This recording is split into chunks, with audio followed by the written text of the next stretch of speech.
Na kabenta ki khubor baman kasni page but subscribe ya u Antor News.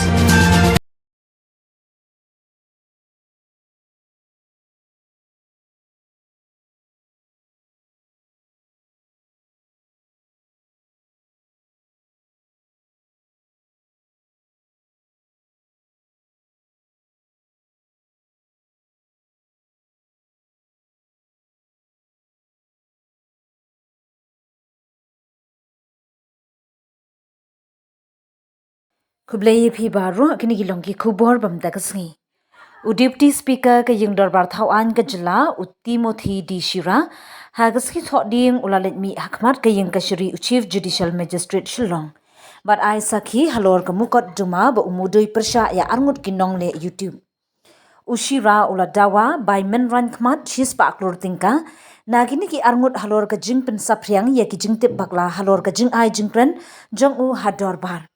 Kabayadei ba ke jing pelong ya katura kum ka winter capital ke jela. Unong ya sajaan sujud de ula pentip bakani kadai kamukot duma kambaman bat kijing batai jeng Ushira la ai hapo ka kendon lai spa arpulai jeng ka BNSS. Udi ula ongru badan arteli ki mukot duma ka we kambaman bat ka we civil haga baka civil defamation kadawashi spa klur tingka kum ka bailut ksan. Haba kelila ka donlat penben Deputy Speaker ula penpau ba om don syu ka jeng yakran penben namar kita kinong le YouTube kem syam la pen I ka jeng sngo bakla. Ula ongru ba ka jeng pynjah burom kelakta hadu ka yeng ka sem jeng u.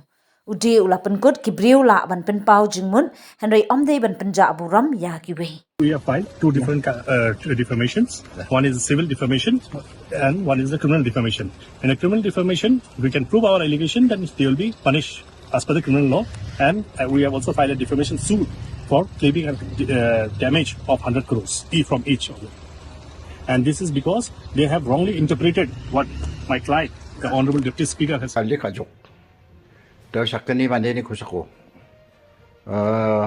만약 이송어랑 니 에셰블 아가나고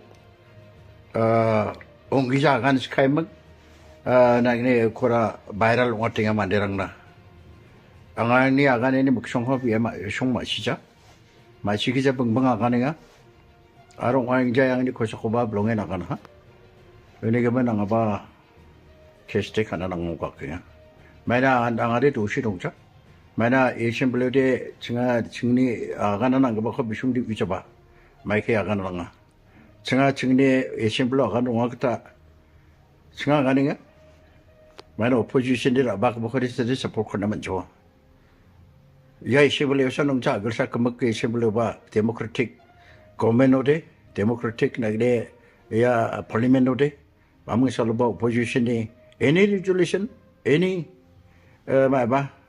motion opposition ba party ruling set ni support kana manja uni gamana agana ngana main appreciate ka ni thode angaba thagni iskode namnekinga any ba how show ba isibule ni ang ko support kana manja What's up?